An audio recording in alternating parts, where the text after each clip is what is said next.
Hello students, I am Dr. Namita Kishore from Department of Psychology, DAV PG College Siwan. आज मैं आपको behaviouristic approach of perception के बारे में बताने जा रही हूँ। व्यवहारवादी सिद्धांत के अनुसार अन्य व्यवहारों के समान परसेप्शन भी एक प्रकार का सीखा गया व्यवहार है। इन लोगों का मत है कि प्रत्यक्षण पूर्ण रूपेण एक सीखा गया व्यवहार होता है और जिन नियमों और सिद्धांतों द्वारा अन्य व्यवहार निर्धारित होते हैं, ठीक उन्हीं नियमों और सिद्धांतों द्वारा प्रत्यक्षण भी निर्धारित होता है।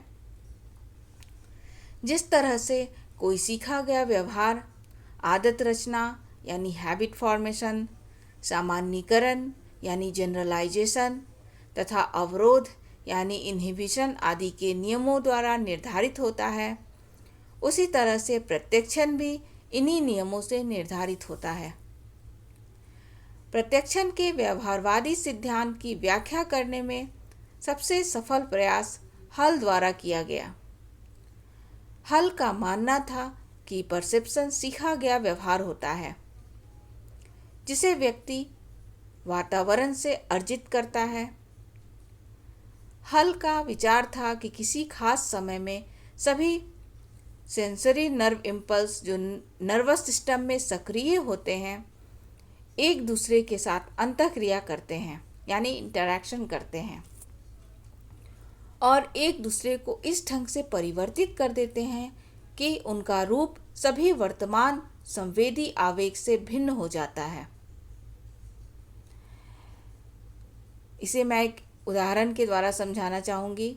जैसे जब ग्रे रंग के कागज के टुकड़े को बैंगनी रंग के बड़े कागज के टुकड़े के बीच रखा जाता है, तो ग्रे कागज से उत्पन्न संवेदी तंत्रिका आवेग बैंगनी रंग के कागज से उत्पन्न संवेदी तंत्रिका आवेग के साथ अंतःक्रिया कर दोनों तरह के संवेदी आवेगों को परिवर्तित कर एक नया रूप दे देता है, जिसके परिणाम स्वरूप ग्रे रंग के कागज का टुकड़ा कुछ पीलापन लिए दिखाई पड़ता है। तो यहाँ पर यह समकालिक विरोध यानी सिमुल्टेनियस कॉन्ट्रास्ट की घटना का उदाहरण होगा। व्यवहारवादियों का यह भी विचार है कि जब कोई उद्दीपक व्यक्ति के सामने कुछ देर तक रखा जाता है और उसके बाद हटा लिया जाता है, तो कुछ देर बाद तक उसका प्रभाव नर्वस सिस्टम में रहता है।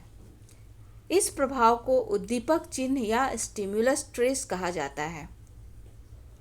ऐसे उद्दीपक चिन्ह वर्तमान तंत्रिका आवेगों के साथ अंतःक्रिया करते हैं, जिसे कालिक अंतःक्रिया या टेम्पोरल इंटरैक्शन कहा जाता है। इसके अलावा स्थानिक अंतःक्रिया भी होता है, जिसमें उद्दीपक व्यक्ति के सामने उपस्थित होते हैं। इन उपस्थित उद्दीपकों से उत्पन्न तंत्रिका आवेगों के बीच हुए इंटरैक्शन को स्थानिक अंतःक्रिया कहते हैं।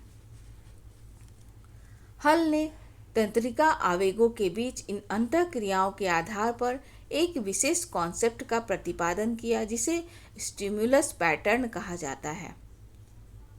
हल का यह भी कहना था कि कोई उद्दीपक किसी एक पैटर्न में रहकर एक ढंग की अनुक्रिया उत्पन्न करता है तथा वही उद्दीपक दूसरे पैटर्न में रहकर दूसरी अनुक्रिया उत्पन्न करता है।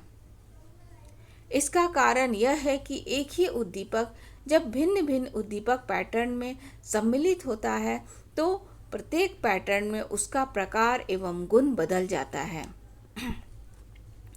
अतः एक ही उद्दीपक का अर्थ भिन्न भिन्न उद्दीपक पैटर्न में अलग अलग होता है। इस प्रकार हम देखते हैं कि परसेप्शन के व्यवहारवादी सिद्धांत कई प्रत्यक्ष ज्ञानात्मक प्रक्रियाओं को समझने का आधार है। कुछ लोगों ने प्रत्यक्षण के इस व्यवहारवादी सिद्धांत की आलोचना भी की है, जो निम्नलिखित कारकों पर आधारित है, जिसमें पहला है, कुछ व्यवहारवादियों का ही कहना था कि हल द्वारा प्रत्यक्षण की व्याख्या जो अंतःक्रिया पूर्व कल्पना द्वारा की गई है, इसमें बहुत से रहस्यपूर्ण संप्रत्यय हैं जिनका वस्तुनिष्ठ रूप से अध्ययन करना संभव नहीं है। दूसरा है, गेस्टाल्टवादियों का कहना है कि परसेप्शन की व्याख्या करने में हल ने गेस्टाल्टवादियों के व्याख्या क्षेत्र में अनाधिकार प्रवेश किया है। तीसरा है, ऑसगुड के अनुसार हल द्वारा परसेप्शन की जो व्याख्या की गई है वह अच्छी नहीं है। सच्चाई यह है कि मात्र इतना कह देने से कि परसेप्शन में सभी संवेदी तंत्रिका आवेग आपस में अंतःक्रिया करते हैं, इसका कोई विशेष प्रमाण नहीं मिलता है। इन आलोचनाओं के बावजूद भी व्यवहारवादियों के प्रत्यक्षण का सिद्धांत काफ़ी महत्वपूर्ण तथा परसेप्शन के कई पहलुओं की व्याख्या संतोषजनक ढंग से करता है। That's all. Thank you.